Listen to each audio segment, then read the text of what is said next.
Hello，大家好，我係 Jordan。咁咧就見到我喺戶外啦，咁今日就唔睇樓，係啦，咁想同大家分享下我嘅主區，就屯門嘅一啲樓盤嘅狀況啦嚇。因為最近都同一啲外區客人傾偈咧，佢哋原來都唔係咁熟悉屯門嘅。咁當然啦，即係全港有18區係嘛，唔係每一個人都知道嚇。但係當我講一啲好重要關於屯門嘅資訊嘅俾佢哋聽嘅時候咧，佢哋都會覺得好驚訝嘅，係啦。咁點解咧？咁嚟咯，屯門第一個屯門區嘅樓嘅第一個重點係咩咧？係好抵玩，係啦，夠平。其實200-300萬咧就已經有一個兩房單位㗎啦。OK， 咁最貴。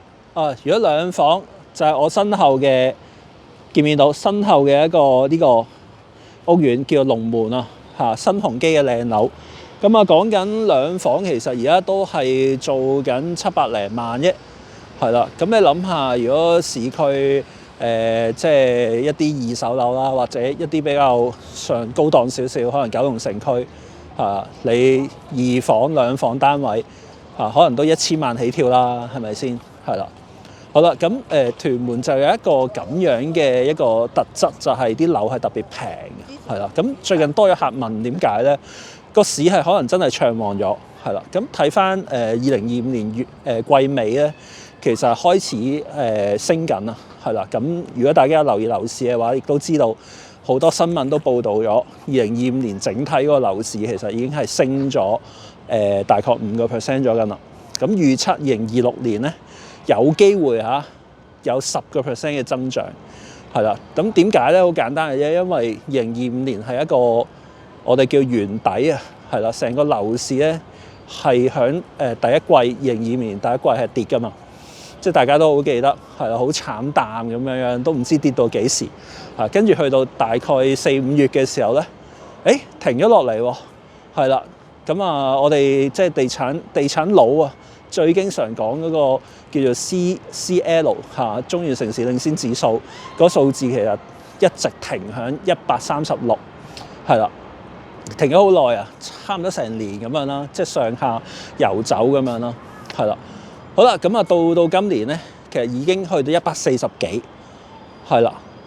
好，咁咩意思咧？其實有一個上升軌出現咗，亦都係好明顯嘅。咁我哋從呢一個嘅即係購買量啦，即係個所謂成交記錄，亦都見到其實係呢幾個月係急升得好緊要嚇。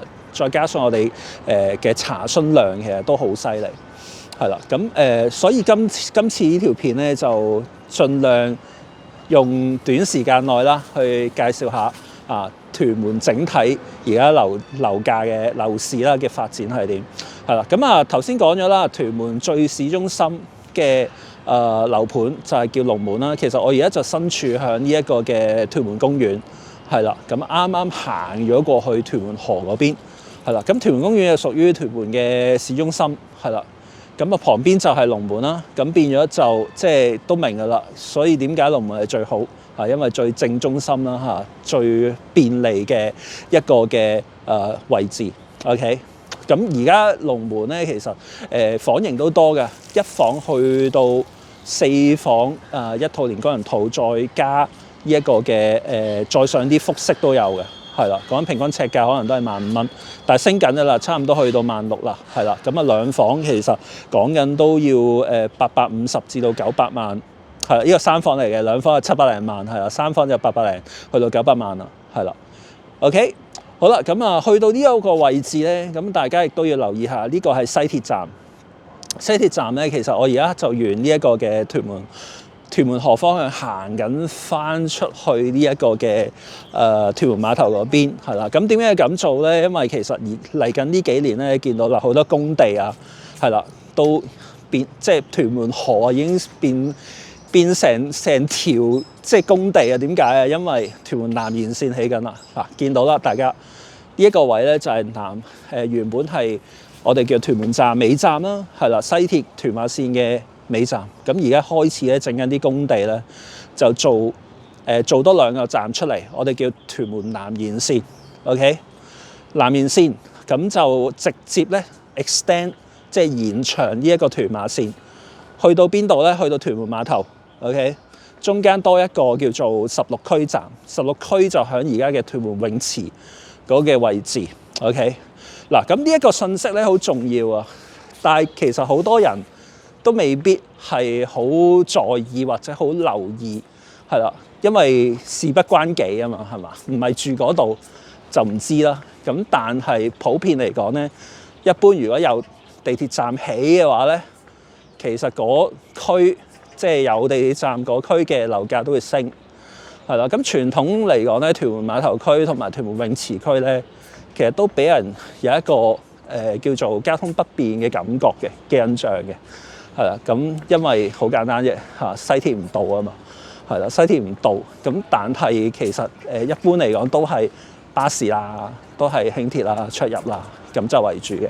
OK， 咁但係好啦，咁大家可以想像下，如果交通方便咗，日後有西鐵嘅時候，其實就會令到個區嘅樓價會升，係啦。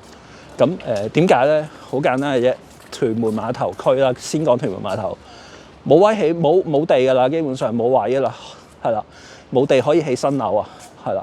咁焗住其實供應停或者冇供應嘅時候，其實大家讀過經濟學嘅話，亦都知道啦，係啦。咁冇供應，但係需求又不斷增加嘅時候，嗰邊就一定會樓價升啦，係啦。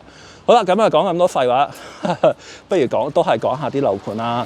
嗱，16區咧，其實咧，屯門碼頭同16區兩個站啦。屯門碼頭冇新盤 ，OK。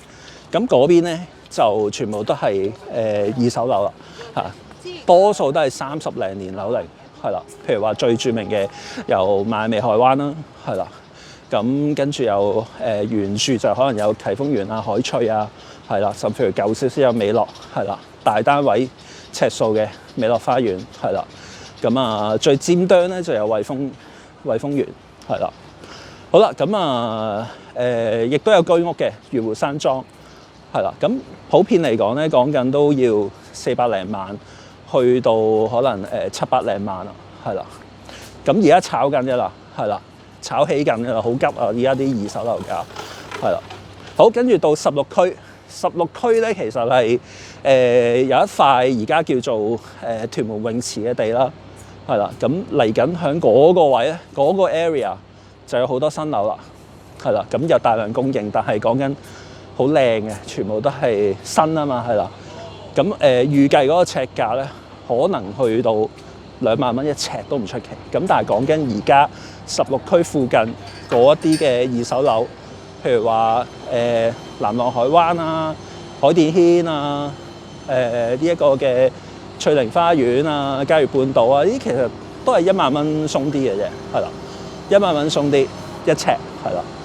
咁所以其實咧，你話會唔會即係帶動到二手樓嘅樓價上升咧？咁都幾大機會 ，OK， 係啦。咁而家其實就係16區同埋屯門碼頭都係嚟緊將來屯門區嘅焦點所在 ，OK。好啦，咁我行到去近屯門碼頭嘅中間，咁啊，因為封咗路，咁而家要上到去天橋嗰邊，係啦，咁可以俾大家睇下而家即係究竟屯門河嘅景色係如何啦 ，OK。嗱，咁南延線咧，其實基本上就2.4公里全長，係啦。咁傳統係彌補咗真係屯門碼頭同埋16區嗰邊嘅交通不便嘅不足嚇。咁2030年落成㗎啦。咁到時基本上嗰邊就真係超級方便，係啦。好，咁啊睇一睇呢個景色。成辣都係起緊咯，係啦。咁佢其實起緊一個叫做架空嘅鐵路啦，係啦，唔係地底嘅架空。咁咁樣起法咧，其實就會方便啲嘅，同埋快捷啲啦。咁而家就2026年啦，咁啊2030年都仲有4年，係啦。咁基本上係有得炒咯，係啦，因為都好多人未知道、未 feel 到啊。係啊，有呢一個嘅叫做交通便利帶嚟嗰個嘅好處係啦。咁所以咧，其實可能呢2年咧，26、27年咧就會炒得好犀利嚇，屯門區呢邊啲樓。OK， 好啦，咁差不多啦，太長啦。咁如果有興趣留意下屯門區嘅樓嘅朋友仔咧，咁可以揾我，叫 Jordan，唔該晒。